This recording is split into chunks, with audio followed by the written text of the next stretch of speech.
Ó Mãe Santíssima, intercedei por nós para que possamos bem compreender os ensinamentos de vosso Divino Filho, nosso Senhor e Salvador Jesus Cristo, e as explicações dos pais da Igreja.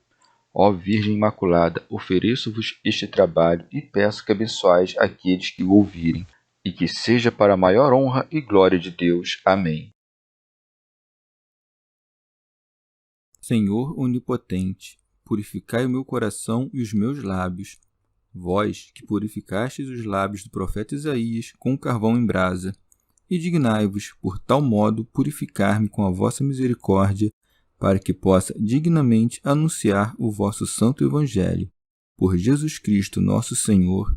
Amém. Senhor, abençoai-me. Que o Senhor resida no meu coração e nos meus lábios, para que anuncie digna e convenientemente o seu Evangelho. Amém. Evangelho de Nosso Senhor Jesus Cristo, segundo São Marcos. Cura da filha de uma Ciro-fenícia. Saindo dali, foi para o território de Tiro e Sidônia. Entrou numa casa e não queria que ninguém soubesse, mas não conseguiu permanecer oculto. Pois logo em seguida, uma mulher, cuja filha tinha um espírito impuro, ouviu falar dele. Veio e atirou-se a seus pés. A mulher era grega, Ciro-fenícia de nascimento, e lhe rogava que expulsasse o demônio para fora de sua filha. Jesus disse-lhe: Deixa que primeiro os filhos se saciem, porque não é bom tirar o pão dos filhos e atirá-lo aos cachorrinhos. Mas ela, respondendo, disse-lhe: É verdade, Senhor, mas também os cachorrinhos comem debaixo da mesa as migalhas dos filhos. E ele lhe disse: Pelo que disseste, vai, o demônio saiu da tua filha. Ela voltou para casa e encontrou a criança atirada sobre a cama, e o demônio tinha ido embora. Comentários dos Pais da Igreja. Teofilacto Diócrida. Depois de ensinar sobre os alimentos e vendo que os judeus eram incrédulos, o Senhor entra nos territórios dos gentios. Com efeito, sendo os judeus infiéis, a salvação se volta para os gentios, razão pela qual se segue. Saindo dali, foi para o território de Tiro e de Sidônia.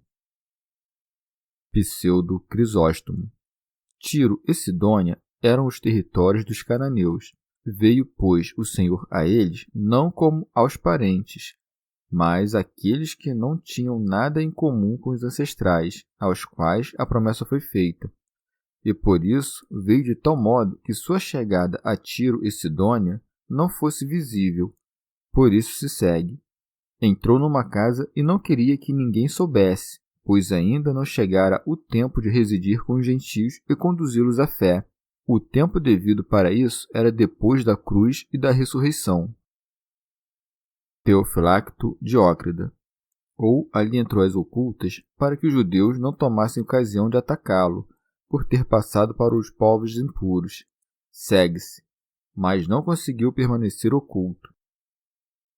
Pseudo Agostinho. Se ele quis e não pôde, parece que sua vontade é fraca, mas é impossível que a vontade do Salvador não se cumpra, nem pode ele querer o que sabe que não deve ocorrer. Por essa razão, deve-se dizer que ele quis o que ocorreu.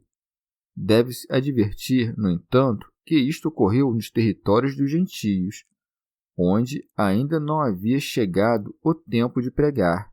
Mas não receber os que espontaneamente vinham em direção à fé seria algo odioso.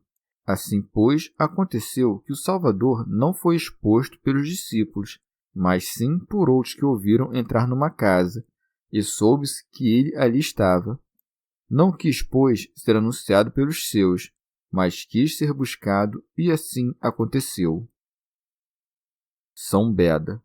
Tendo entrado na casa, ordenou aos discípulos que não revelassem quem ele era a ninguém naquela região desconhecida, para que aqueles a quem havia conferido a graça de curar os enfermos aprendessem com seu exemplo a recusar o quanto pudessem a glória do favor humano na exibição dos milagres. mas a não interromper as piedosas obras da virtude quando a fé dos bons merecesse que isto fosse feito, ou quando a infidelidade dos maus os compelisse a tanto. Pois ele próprio tornou pública a sua entrada naquela casa à mulher gentia e a quem quis. Pseudo-Agostinho. Em seguida, a mulher cananeia, ouvindo sobre ele, entrou em sua direção, e se não tivesse se lançado aos pés de Deus, não alcançaria o benefício dos judeus. Sobre ela, segue o evangelista. Pois logo em seguida, uma mulher cuja filha tinha um espírito impuro ouviu falar dele, veio e atirou-se a seus pés. Pseudo-Crisóstomo. Com isto, quis o Senhor mostrar aos discípulos que abriu também aos gentios a porta da salvação.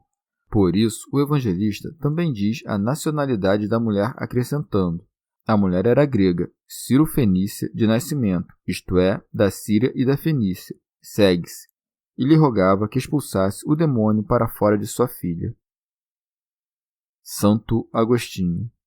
Parece aqui surgir uma dúvida de contradição, pois disse que o Senhor estava na casa quando veio a mulher que rogava por sua filha. Mas, uma vez que Mateus diz que os discípulos sugeriram ao Senhor: despede-a porque vem gritando atrás de nós, não parece significar outra coisa senão que a mulher emitiu gritos suplicantes atrás do Senhor enquanto ele andava.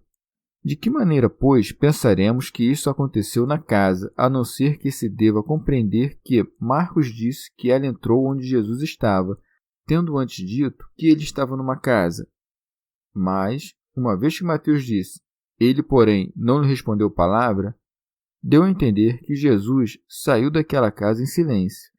E assim, todo o resto se entrelaça e não há nenhuma discordância. Segue-se.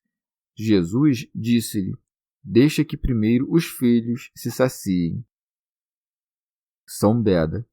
Como se dissesse: no futuro também vós, gentios, alcançarão a salvação, mas antes convém que os judeus, que pelo mérito do antigo amor costumam ser contados como filhos de Deus, sejam restaurados pelo pão celeste.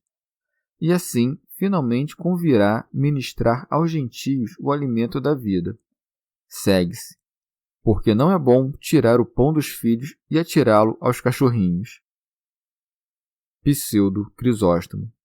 Disse isso não por faltar-lhe o poder de fazer o bem a todos, mas porque seu benefício distribuído aos judeus e gentios, que não tinham comunhão entre si, produziria uma provocação. Teofilacto Diócrida. Chama os gentios de cães, pois eram julgados sacrílegos pelos judeus, e de pão o benefício que o Senhor prometeu aos filhos, isto é, aos judeus. O sentido é, pois, o seguinte: não convém que os gentios tomem antes parte do benefício que foi prometido primeiramente aos judeus.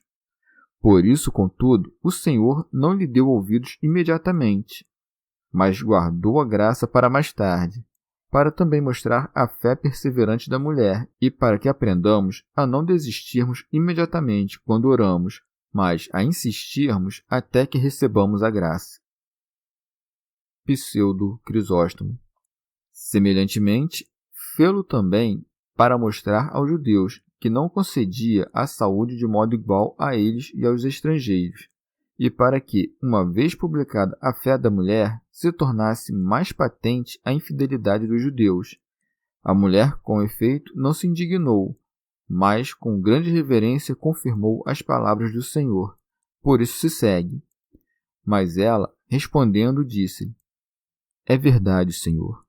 Mas também os cachorrinhos comem debaixo da mesa as migalhas dos filhos. Teofilacto Diócrida. Como se dissesse: os judeus têm o pão inteiro, isto é, pão descido dos céus, e também teus benefícios. Eu peço as migalhas, isto é, uma pequena parte do benefício. Pseudo-Crisóstomo. O fato de ela se julgar da categoria dos cães é algo próprio da reverência, como se dissesse: considero também uma graça estar entre os cães e não comer da mesa alheia, mas da própria mesa do Senhor. Teofilacto Diócrida. Uma vez que a mulher respondia de modo sapientíssimo, obteve o que desejava. Por isso se segue. E ele lhe disse: pelo que disseste, vai, o demônio saiu da tua filha. Não disse, meu poder te salvou, mas por esta palavra, isto é, por tua fé, que se expõe com esta palavra, vai, o demônio saiu da tua filha. Segue-se. Ela voltou para casa e encontrou a criança atirada sobre a cama, e o demônio tinha ido embora. São Beda. Por conta da fala humilde e fiel da mãe, o demônio saiu da filha. Aí se dá o exemplo de catequizar e batizar as crianças, pois certamente, pela fé e confissão dos pais, os pequenos são, no batismo, libertados do diabo, eles que ainda não podem por si mesmos saber ou praticar nada de bom ou de mal. Pseudo-Jerônimo. Em sentido místico, a mulher gentia que roga pela filha é nossa mãe, a Igreja Romana. Sua filha endemoniada é a nação ocidental bárbara, cuja fé fez do cão ovelha. Já o intelecto deseja tomar as migalhas espirituais, não o pão inquebrado da letra. Teofilacto Diócrido. Quando cada um de nós pecamos, nossa alma é aquela mulher. Esta alma tem a filha enferma, isto é, os maus atos. Esta filha tem um demônio, pois os maus atos são próprios dos demônios. Na qualidade de pecadores, são chamados de cãezinhos, repletos de imundícies, razão pela qual não somos dignos de receber o pão de Deus, ou de tornarmos-nos partícipes dos imaculados mistérios de Deus. Se, no entanto, pela humildade, tomamos conhecimento de que nós mesmos somos cãezinhos e confessamos nossos pecados, então a filha, isto é, o mal agir, será curada. Chegamos ao fim de mais um dia de comentários da Catena Áurea. Muito obrigado por ficarem até aqui, que Nossa Senhora derrame suas graças sobre nós e até amanhã.